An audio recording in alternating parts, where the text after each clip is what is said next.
আনিয়াহাসে আমি ভিডিওগুলি শুধুমাত্র বিনোদনের জন্য বানানো হয়। এখানে কোনো কেপা প্যাডেলকে ছোট করা হয় না, তো প্লিজ কেউ এটাকে সিরিয়াসলি নিও না। আর আগে যে স্টোরিটা আমি দিচ্ছিলাম সামবডি টু লাভ, ওটা আমি আর কন্টিনিউ করতে পারছি না বিকজ কিছু প্রবলেম হচ্ছে। তো আমি নতুন একটা স্টোরি নিয়ে চলে এসেছি। তো চলো স্টোরিটা শুরু করা যাক। ঘড়ির কর্কশ শব্দে খানিকটা বিরক্তি নিয়ে পাশ ফিরে শুয়ে পড়ল মেয়েটি। তবে শুয়ে থাকলে যে তার চলবে না, অত সৌভাগ্য নিয়ে সে পৃথিবীতে আসেনি। জোরপূর্বক হলেও শরীরটাকে বিছানা থেকে আলাদা করে চুলটা ঠিকঠাক খোপায় গুজে নিয়ে একটাবার পিছন ফিরে তাকালো। ঘুমন্ত মুখটা দেখে প্রতিদিনের মতো আজও বড্ড অভিভূত হলো, কিন্তু মুখের হাসিটা ম্লান হয়ে গেল, যেন সে হাসতে চেয়েও হাসতে পারছে না। এটা হওয়া খুবই স্বাভাবিক। যে মেয়ে বিয়ের 6 মাস পরেও তার স্বামীর ভালোবাসা থেকে বঞ্চিত, সে কি করে হাসবে? তার কাছে আনন্দ উত্তেজনা সবটাই পাঞ্চে। বিছানায় ঘুমিয়ে থাকা মানুষটার থেকে চোখ সরিয়ে নিয়ে স্নান ঘরের দিকে এগিয়ে গেল মেয়েটি। ওই মানুষটার দিকে তাকিয়ে থাকার কোনো মানেই হয় না, যে কিনা এই বিয়েটাকে মেনে নিতেই দ্বিধাবোধ করে। স্নান সেরে ঘর থেকে বেরিয়ে আগে রান্নাঘরে এসে সকালের জল খাওয়ারের ব্যবস্থা করতে লাগলো। সকালের কিংবা রাতে খাওয়ার দায়িত্বটা তাকেই নিতে হয়। যে বিয়ে করে এনেছে সে স্ত্রীর অধিকার না দিলেও সংসারের প্রতি দায়িত্ব কর্তব্য তাকে পালন করতেই হবে। যদিও এই দায়িত্ব সে স্বেচ্ছায় নেয়নি, বরং জোর করে চাপিয়ে দিয়েছে। জীবন বাড়ির বউ যখন হয়েছে তখন সংসারের দায়ভার তাকে নিতেই হবে। এটাই এইবারের গিন্নি জিনদেবীর নির্দেশ। জিনদেবী বাড়ির গিন্নি বলে সকলে তার কথা মেনে চলেন, এমনকি বাড়ির কর্তা আরএম বাবুও তার কথাই মেনে চলেন। কিন্তু বাড়ির ছেলেদের বউদের কথায় ওঠা বসার কোনো অনুমতি নেই। বাড়ির 3 ছেলেই চলে মায়ের কথা মতো। বড় ছেলে যে হোক, সে সম্পূর্ণ মা ভক্ত। বাবার সঙ্গে পারিবারিক ব্যবসা সামলায়। তার স্ত্রী ন্যান্সি, বয়স 6-এর একটা ছেলেও আছে। বাড়ির ছোট ছেলে সুগা বড় দাদার মতোই মায়ের কথাতেই চলে। সুগা একটা বেসরকারি দপ্তরে কর্মরত। তার স্ত্রী জেমিন আর এ বাড়ির মেজ ছেলে জিয়ন জাংকুক।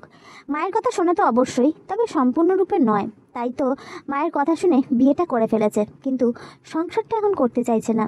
জাংকুক সরকারি চাকরি করে, আয়কর ভবনের একজন উচ্চ পদস্থ কর্মচারী। গত 6 মাস হলো তাদের বিয়ে হয়েছে, যদিও বা মায়ের চাপে পড়েই বিয়েটা করেছে। বড় দাদা থেকে শুরু করে ছোট ভাই বিয়ে করে ফেলেছে। মেজর বিয়ে করার কোনো ইচ্ছেই নেই, তাই পরিবার থেকেই ধরে বেঁধে তাকে বিয়েটা দিয়ে দিয়েছে। দুর্ভাগ্যবশত শুধু বিয়ের 7 পাক আর সিঁদুরদানই হয়েছে। এর সঙ্গে আওড়ানো মন্ত্রগুলো একটাও বাস্তবায়িত হয়নি। রান্নার কাজে ব্যস্ত থাকা মেয়েটার পাশে এসে দাঁড়ালো তার বড় যা ন্যান্সি। আনমনা ভাঙতে ভাঙতে বলল, তুমি এত সকালে কি করে উঠে পড়ো বলো তো তে? আমার তো ঘুমই ভাঙতে চায় না। দুধ গরম করে রেখেছি বর্দি, নিয়ে গিয়ে অঙ্কুকে খাইয়ে দাও, আর নয়তো স্কুলে যেতে দেরি হয়ে যাবে। তে ময়দা মাখতে মাখতে কথাটা বলল।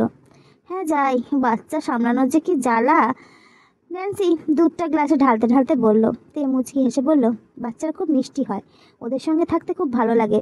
কখন যে ওদের সাথে থাকতে থাকতে সময় কেটে যায় বোঝাই যায় না। যেদিন তোমার বাচ্চা হবে সেদিন এই কথাটা বলোখানে। ও, আমি তো ভুলেই গেছিলাম, তোমার বাচ্চা হওয়ার সম্ভাবনাই নেই, কারণ ঠাকুরপো তো তোমাকে বলে মেনেই নেয়নি। বলে মিটিমিটি হাসতে হাসতে সে চলে যায়। তে মাথাটা নিচু করে কয়েক মুহূর্ত দাঁড়িয়ে থাকে। চোখ জোড়া জলে ভরে উঠেছে। নিজের ওপর বড্ড করুণা হচ্ছে। এই কথাগুলো শোনার অভ্যাস তার হয়ে গিয়েছে। তাহলে কেন যে কান্না আসে? রোজ একটু একটু করে ক্ষত বিক্ষত হয়ে যায়। দুই যা এই একই কথা বলে যখনই সুযোগ পায়। বলবে নাই বা কেন? তাদের স্বামীরা যে তাদের অনেক ভালোবাসে, সমস্ত দায়িত্ব কর্তব্য পালন করে। আর এদিকে আমার মতো অভাগীর কপালে যে কিছুই জোটে না, তা যে বাড়ির সকলেই জেনে গেছে। জানাটা তো স্বাভাবিক। মানুষটা যে সবার সামনে চোখে আঙুল দিয়ে দেখিয়ে দেয় সে বিয়েটা মানে না। চোখের জল মোছানোর লোকও নেই এই বাড়িতে। অগত্যা নিজের চোখের জলটা মুছে আবার কাজে লেগে পড়লতে। কিছুক্ষণের মধ্যেই উপস্থিত হলেন বাড়ির গিন্নি। হাই তুলতে তুলতে বললেন, চা করো মেজো বৌমা। তে মাথা নেড়ে চায়ের জল বসালো। জিনদেবী দাঁড়িয়ে রইলেন পাশে।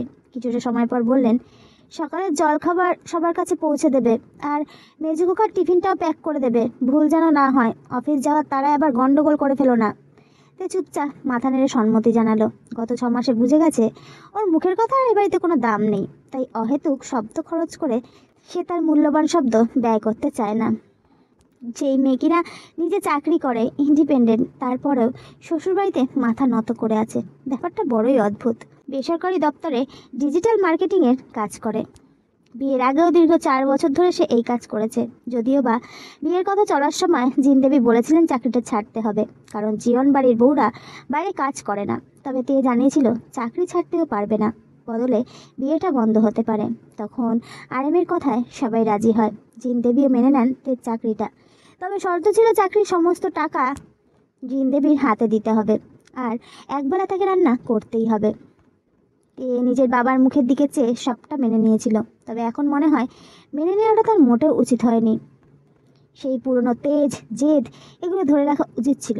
যদি রাখতো তাহলে আজ ওর জীবনটা এমনটা হতো না, যেখানে প্রতিনিয়ত স্বামীর অবহেলা, শ্বশুরবাড়ির দম্ভ আর শাসন আর জায়েদের বিদ্রূপ তাকে সহ্য করতে হতো।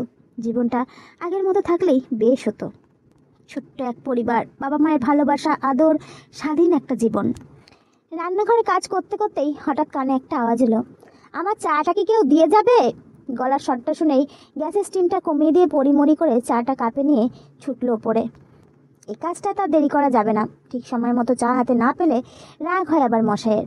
কথায় কথায় রাগ ছাড়া স্বামীর মধ্যে সে আর কিছুই দেখতে পায়নি এতদিনে, তাই যতটা পারে রাগটাকে এড়িয়ে চলে। চায়ের কাপ হাতে ঘরে ঢুকতে দেখলো মুখের সামনে পেপার ধরে আছে, তাই মুখের অভিব্যক্তি বোঝা যাচ্ছে না, যদিও বা এই অভিব্যক্তি সবসময় গুরুগম্ভীরই থাকে। তে এ বাড়িতে আসার পরে কখনো তার স্বামীর মুখে হাসি দেখেনি। তে কেন জানি না মনে হয় ওর জন্য ছেলেটা হয়তো হাসতেই ভুলে গেছে। সে যে বিয়েটা মানে না, প্রচণ্ড বিরক্ত হয়, সেটা সে সবসময় প্রকাশ করে দেয়। চায়ের কাপটা টেবিলে রাখার মৃদু শব্দে পেপার থেকে চোখ সরিয়ে সামনে তাকালো জাংকুক। তের সঙ্গে চোখাচোখি হতেই চোখটা সরিয়ে নিল।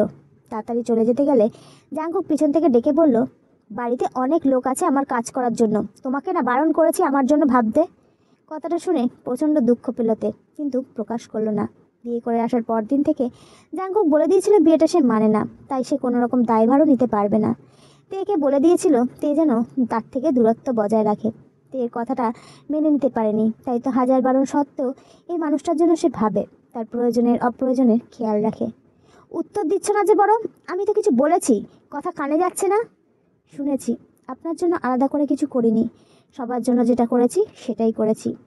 তে ধীম স্বরে উত্তর দিল। শ্বশুরবাড়ি আসার পর থেকে গলা তুলে কখনো কথা বলেনি সে। কেউ বিশ্বাসই করবে না, এই মেয়ে একসময় জেদ আর তেজে পরিপূর্ণ ছিল। আজও তার তেজ দেখা যায় অফিসে, কাজের ক্ষেত্রে তে খুব খুঁতখুঁতে, ভুল হলেই বকা দেয়, কিন্তু বাড়িতে তার মুখ থেকে একটা শব্দও বেরোয় না। বড্ড নিরীহ হয়ে থাকে।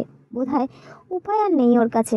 বাড়ির কেউ ওর মনের ইচ্ছার কখনো দাম দেয় না, তাই চুপ করে থাকাটাই শ্রেয়। যার জন্য যা খুশি করো, আমার জন্য করবে না। আমি তোমাকে বহুদিন ধরে বলেছি, তুমি কথা শোনো না কেন? জাংকুকের গলায় বিরক্তি থাকলেও তে একটু হেসে বেরিয়ে যায়। এ নিয়ে কথা কাটাকাটি করা বেকার, ফলাফল তের বিপক্ষেই যাবে। নিচে আসতে খাবার টেবিল সাজানোর জন্য তাড়া দিতে লাগলেন জিন। তের সঙ্গে ওর ছোট যা জিমিনও খাবার সাজাতে লাগলো। এমনিতে কুটোটি নেড়ে দুটো করে না, তবে শাশুড়ি মায়ের চোখে ভালো সাজার জন্য একটু একটু কাজ দেখায়। টেবিল সাজানোর কিছুক্ষণের মধ্যে এক এক করে সবাই টেবিলে এসে বসে। জাংকুককে দেখে তে সেখান থেকে সরে যায়। জিমিনকে চাপা স্বরে বলে, ওনাকে খাবারটা পরিবেশন করে দাও। ও মা, তোমার বরকে আমি কেন খাবার দেবো? হ্যাঁ, তুমি যাও। কথাটা জিমিন একটু জোরেই বলে ওঠে। সবাই ওদের দিকে তাকিয়ে আছে। তে তাড়াতাড়ি বলল, আমি টিফিনগুলো প্যাক করছি, তুমি এদিকটা সামলাও। ওদিকের কাজ পরে করবে, আগে মেজো খোকাকে খেতে দাও, জিন আদেশের সুরে বললেন। জাংকুক বিরোধিতা করে বলল, কোনো দরকার নেই, আমি একা নিতে পারবো। জাংকুকের রুক্ষ স্বর শুনে তের মনের মধ্যে যেন চিনচিনে ব্যথা হলো। জিমিন পাশে দাঁড়িয়ে মিটিমিটি হাসতে লাগলো। তে সেটা দেখেও না দেখার ভান করে রান্নাঘরে চলে যায়। ওর দুই যা যে ওর ওপর হাসে, তামাশা করে, সেটাও জানে। পড়াশোনা জানা শিক্ষিত বুদ্ধিমতী মেয়ে হয়ে এটুকু তো সে বুঝতেই পারে। টিফিনটা প্যাক করে ঘরে রেখে দিয়ে তে নিচে চলে আসে। ওকে দেখে নিলেই জাংকুক আবার কথা শোনাবে, সেটা সে চায় না। মানুষটা ভালো না বাসুক, অন্তত মান তো করতে পারে, সেটুকুও করে না। সবার সামনে হাসির খোরাক বানিয়ে ছেড়ে দিয়েছে। কপালের দোষ ভেবে মুখ বুঝে সবটা সহ্য করছে মেয়েটা। বাড়ির ছেলেরা যে যার কাজে বেরিয়ে যাওয়ার পর তে অফিসের জন্য তৈরি হয়ে নিল। বাড়িতে শাড়ি পরে থাকলেও অফিসে সে কুর্তি আর জিন্স পরেই যায়। যদিও জিন এতে অনেক আপত্তি করেছে, তবে শ্বশুরমশাই তাকে রাজি করিয়ে নিয়েছে এই যা রক্ষে। এই বাড়িতে একমাত্র শ্বশুরমশাই আছেন যে কিনা তের পক্ষে। তে অফিসের জন্য তৈরি হয়ে বাড়ি থেকে বেরোতে গেলেই ন্যান্সি ডেকে ওঠে। কী হয়েছে দিদি, কিছু বলবে? তুমি অফিস যাওয়ার পথে একটু অঙ্কনের স্কুল হয়ে যাবে, ওর ফিসটা জমা দিতে হবে। অন্য সময় মুখে ব্যঙ্গ ছাড়া কিছুই থাকে না, কাজ থাকলেই তোষামোদ। আচ্ছা আচ্ছা, দিয়ে দেবো, দাও। ন্যান্সি ছেলের স্কুলের কার্ড আর টাকাটা তের হাতে দিয়ে চলে যায়। তে বেরিয়ে যায়। বাড়ি থেকে বেরোনোর পর খোলা আকাশের নিচে যেন মুক্ত বিহঙ্গের মতো মনে হয়। ইচ্ছে করে এই আকাশের নিচে খোলা প্রকৃতির সংস্পর্শ থেকে কোনো না যেতে। বাড়ি নামক যন্ত্রণার ঘেরাটোপে আবদ্ধ হতে একেবারেই মন চায় না। তে সবসময় ট্যাক্সি বা ক্যাব বুক করেই অফিস যায়। বরের গাড়ি থাকলেও তাতে কখনো স্থান হয়নি। আজও ট্যাক্সি করে স্কুলে এসে পৌঁছালো। অঙ্কনের ফিসটা জমা করিয়ে তারপর অফিস যাবে। স্কুলে ফিস জমা দিতে গিয়ে দেখলো লম্বা লাইন পড়েছে। এবার বুঝলো ন্যান্সি নিজে কেন আসেনি। রোদে লাইন দিয়ে টাকা জমা দিলে অতিরিক্ত ফর্সা রং কালো হয়ে যেতে পারে, তাই হয়তো। ওর লাইন আসতেই একজন অপরিচিত মানুষের সঙ্গে দেখা হয়ে গেল। এ যে ওর কলেজ লাইফের বান্ধবী লিসা। প্রথমে চিনতে অসুবিধা হলো, পরে ঠিকই চিনে ফেলেছে। লিসা খুব মোটা হয়ে গেছে, তাই এর মনে একটু দ্বন্দ্ব দেখা দিয়েছিল। তবে লিসা তাকে এক দেখাতেই চিনে নিয়েছে। তা তুই এখানে? তোর বিয়ে কবে হলো?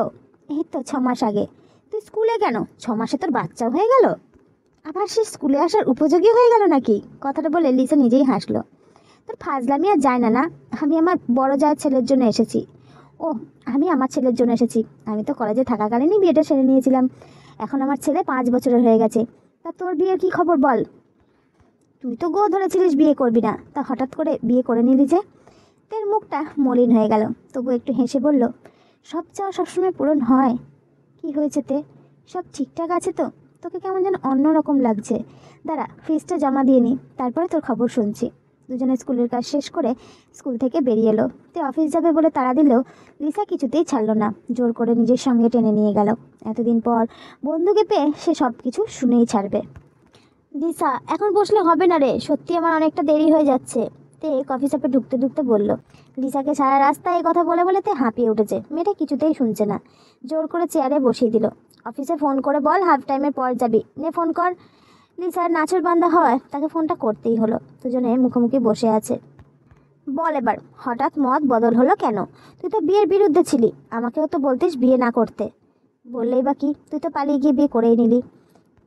লিসা হাসতে হাসতে বলল, তা অবশ্য ঠিক, তবে আমার সিদ্ধান্ত কোনো ভুল ছিল না। সে সময় আমি কায়ের সাথে না পালিয়ে গেলে আমার বাড়ির লোক আমাকে জোর করে বিয়ে দিয়ে দিত, যেটা আমি কিছুতেই মানতে পারতাম না। এই তো দেখ, আমি আমার ছেলে স্বামী নিয়ে কতটা ভালো আছি। তে মলিন হাসলো লিসার প্রশান্তিময় হাসি দেখে। নিজের বিবাহিত জীবনে বিদ্রূপ করতে মন চাইল। তোর শ্বশুরবাড়ির গল্প বল এবার। সে কি লাকি মহাপুরুষ যে সুন্দরী বুদ্ধিমতী উচ্চশিক্ষিত জীবনসঙ্গী হলো? লিসা যতটা উত্তেজিত হয়ে জিজ্ঞাসা করলো, ঠিক ততটাই হতাশ হয়ে তে বলল, জিয়ন জাংকুক, আয়কর ভবনের উচ্চ পদস্থ অফিসার। আমার শ্বশুরবাড়ি জয়েন্ট ফ্যামিলি, ওরা 3 ভাই, সবাই বিবাহিত। লিসা তেকে থামিয়ে দিয়ে বলল, এই wait wait wait wait wait, এত বড় পরিবারে তোর বিয়ে দিয়েছে? তুই তো ছিলি ছোট্ট পরিবারে, মা বাবার একমাত্র সন্তান হয়ে। তোর কোনো প্রবলেম হয় না? আর প্রবলেম, বিয়ের পর সবাইকে তো অ্যাডজাস্ট করতে হয় নাকি? লিসাতে হাতটা ধরে বলল, এইতে সত্যি করে বল না, তুই কি ভালো আছিস? তে কয়েক সেকেন্ড চুপ করে থাকার পর মৃদু হেসে বলল, আমি ভালো আছি। না, তুই ভালো নেই, তুই বড্ড বদলে গেছিস। আগে তোর অনর্গল কথা, জোরে জোরে কথা বলার অভ্যাস, আমরা পাগল হয়ে যেতাম তোর কথায়। আর এখন তুই এত ভেবে ভেবে কথা বলিস। কি হয়েছে তে, বল না আমায়। আমি না তোর খুব কাছের বন্ধু। লিসার মুখে অস্থিরতা ফুটে উঠেছে বন্ধুর বদলে যাওয়ার আচরণ দেখে। মেয়েটাকে তো এভাবে চেনে না লিসা। কলেজে মেয়েটা কত প্রাণবন্ত ছিল, পড়াশোনার পাশাপাশি নানান বিষয় তার চর্চা ছিল। রাজনীতি থেকে শুরু করে টেনিস খেলা সবেতেই পাকাপোক্ত ছিল। আর আজ সামান্য কথাটুকু বলতে গিয়ে এত ভাবছে। তুই তো জানিস আমার পথ একেবারে আলাদা ছিল। বিয়ে নিয়ে, সংসার নিয়ে কখনো ভাবিনি। আমার সংসার ছিল আমার মা আর বাবা নিয়ে। আমি চেয়েছিলাম তাদের সাথে সারাটা জীবন কাটিয়ে দেব।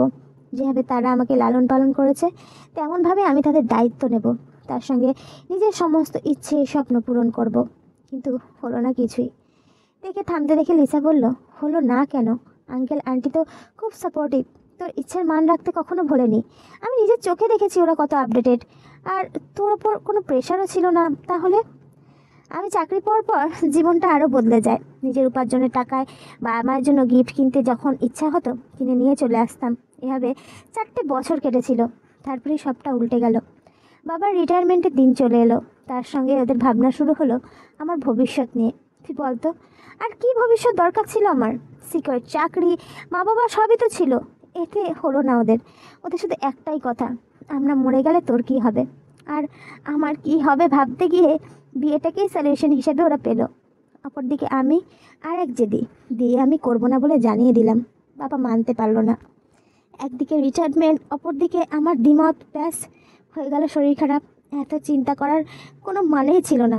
বাবা চিন্তা কমাতে বাধ্য হয়ে বিয়েতে রাজি হলাম। ঘটক থেকে সম্বন্ধ খোঁজা শুরু হলো। 1 সপ্তাহের মধ্যে পাত্রের লাইন পড়ে গেল। তের কথাটা শুনে লিসা হেসে ফেললো। সেটা তো স্বাভাবিক, আমাদের তেজে হিরে। হিরে না ছাই, হিরে হলে কি আর এমন দশা হতো? জিয়ান জাঙ্কুকের ছবি দেখে আমার মা বাবা পছন্দ করলো, আমাকে দেখতে আসলো। আমি বললাম যা ইচ্ছে তাই করো। কয়েকদিনের মধ্যেই ওই বাড়ির লোকেরা এসে উপস্থিত হলো। তবে সে আসেনি, ওরা আমাকে দেখে শুনে ওদের পছন্দ হয়, তবে বলে চাকরি করতে পারবো না। হোয়াট, ইয়ার কি নাকি? আমিও এটাই বলেছিলাম। শেষে আমার শ্বশুরমশাই রাজি হয় আমাকে চাকরি করতে দিতে। তারপর বিয়েটা ঠিক হয়। তবে বিয়ের আগে আমি একটিবারের জন্য আমার উদ্ভিদ দেখা পাইনি। তের মুখটা মলিন হয়ে যায়। কিন্তু কেন? সে বিয়েটা করতেই চায়নি, এখনও সে বিয়েটাকে মানে না বলে তে একটা দীর্ঘশ্বাস ফেললো। কি বলছিস কি? তার মানে 6 মাসে তার মত বদলালো না? না রে, বদলালো না। আচ্ছা, তোর বরের কি কোনো প্রেমিকা আছে? কথাটা শুনে তের মুখের রংটা যেন উড়ে গেল। কোনো রকমে বলল, আমি জানি না, সে কখন আমাকে বলেনি কেন সে বিয়েটা মানতে চায় না। তো জিজ্ঞাসা কর, তোর জিজ্ঞাসা করা উচিত। বিয়েটা করে ফেললো আর বিয়েটা মানবে না, এটা কি ইয়ার কি নাকি? কি হবে জিজ্ঞাসা করে? জোর জবরদস্তি কি কিছু হয়? এই যে মা বাবা আমার কথা ভাবতে গিয়ে আমাকে এরকম একটা জীবন উপহার দিল, এখন পস্তাচ্ছে। আঙ্কেল আন্টি সবটা জানে, না জেনে যাবে কোথায়? এখন কপাল চাপড়ানো ছাড়া আর কোনো উপায় নেই। একমাত্র মেয়েকে হাত পা বেঁধে জলে ফেলে দিয়েছে, এখন তার দম বন্ধ হয়ে মরে যাওয়াটা তো ওকে দেখতেই হবে, তাই না? তে কথাটা বলতে মৃদু হাসলো, চোখ জোড়া জলে ভরে উঠেছে। আলতো হাতে চোখটা মুছে উঠে দাঁড়ালো। এবার আমি আসি রে, আমাকে যেতে হবে। লিসা মলিন মুখে চেয়ে রইল। বন্ধুর এই অবস্থা দেখে প্রচণ্ড খারাপ লাগছে। কোথায় আনন্দে মেতে থাকতো মেয়েটা, আজ কেমন গুমড়ে মরছে। অফিসে যেতে যেমন দেরি হয়েছে তেমন ফিরতেও দেরি হয়ে গেল। সন্ধ্যে 7টার জায়গায় ফিরতে ফিরতে 8টা বেজে গেছে। বেসরকারি প্রতিষ্ঠানের এই এক সমস্যা, সময় মতো ছুটি পাওয়া যায় না। তে বাড়িতে ঢুকতেই জিন বসার ঘর থেকে চোখ রাঙিয়ে বললেন, কটা বাজে মেজো বৌমা? তুমি কি ঘড়ি দেখতে ভুলে গেছো নাকি বাড়ির নিয়মকানুন ভুলে গেছো? মা, আমি তো আগেই জানতাম এমনটাই হবে। বাইরে কাজ করলে মন তো উড়ু উড়ু থাকবেই, তাই না? না জিমিন, তুমি ভুল ভাবছো। আমি অফিসের কাজে আটকে গিয়েছিলাম। আরে রাখো তোমার কাজ, তোমাকে না বলেছি তোমার সব থেকে গুরুত্বপূর্ণ কাজ হবে সংসার সামলানো, সেটা কি ভুলে গেছো তুমি? মা, ও চাকরি করাটা বন্ধ করে দাও, দেখবে সব ঠিক হয়ে যাবে। জিমিনের কথা শুনে তের মুখটা অন্ধকার হয়ে গেল। একমাত্র চাকরিটুকুই ওর সম্বল, সেটাও কি না? না না, এটা কিছুতেই হতে পারে না। তে অনেকটা আশা নিয়ে শাশুড়ি মায়ের উদ্দেশ্যে বলল, আমি এবার থেকে খেয়াল রাখবো মা, এত দেরি হবে না। কথাটা যেন মনে থাকে, মেজো খোকার আগে তোমাকে বাড়ি ফিরতে হবে, বুঝতে পেরেছো? তে মাথা নেড়ে সম্মতি জানালো। তে উপরে উঠে নিজের ঘরে ঢুকতেই দেখলো জাংকুক বিছানায় হেলান দিয়ে বসে আছে ল্যাপটপ নিয়ে। জাংকুককে দেখেও সেদিকে না তাকিয়ে জামা কাপড় বদলাতে ছুটে গেল। জাংকুক আর চোখে তেকে দেখে ঘড়ির দিকে তাকালো। নিজের মনে মনেই বলল, সময় জ্ঞানটুকুও নেই, এই জন্য আমি মেয়েদেরকে দু চোখে সহ্য করতে পারি না, নিজেদের একেবারে কি না কি মনে করে। এর মধ্যেই জিমিন এসে উপস্থিত হলো। মেজদা, তোমার কিছু লাগবে? আসলে মেজিতে এই এলো, তাই মা আমাকে জিজ্ঞাসা করতে পাঠালো। আমার কিছু লাগবে না। তুমি বুঝি মেজদির ওপর রেগে আছো? ঠিকই তো, এত দেরি করে কেউ আসে? তে বাথরুম থেকে বেরোতে গিয়ে সবটা শুনলো, দাঁড়িয়ে পড়লো। জাংকুক কি বলে সেটাই শুনতে চাইছে। জাংকুক গা ছাড়া ভাব দেখেই বলল, কে কখন আসবে সেটা তার ব্যাপার, এতে আমার রাগ করার কিছুই নেই, আর তুমি এবার আসতে পারো। জিমিন মাথা নেড়ে কেটে পড়লো মানে মানে। তেও তাড়াতাড়ি চুলটা আছড়ে বেরিয়ে গেল। জাংকুক ল্যাপটপটা বন্ধ করে দিয়ে বিরক্তি নিয়ে বলল, চাটাও ঠিকঠাক খেলাম না আজকে। কে যে আজকে চা বানিয়েছিল কে জানে, চিনি গোলা চা খেয়ে মাথাটা ব্যথা হয়ে গেছে। অন্যদিন তো এমনটা হয় না, সকাল সন্ধ্যা এই চায়ের অপেক্ষাতেই থাকি। সুন্দর চা বানিয়ে আমার অভ্যাসটা খারাপ করে দিয়ে এখন নিজেই দায়িত্ব জ্ঞানহীনের মতো কাজ করছে, যত সব। উফ, মাথাটাই ধরে গেল। So guys, that's for today. জানিও ভিডিওটা কেমন লাগছে, যদি ভালো লাগে লাইক কমেন্ট শেয়ার, আর প্লিজ প্লিজ প্লিজ চ্যানেলটাকে সাবস্ক্রাইব করে দিও নিয়ং।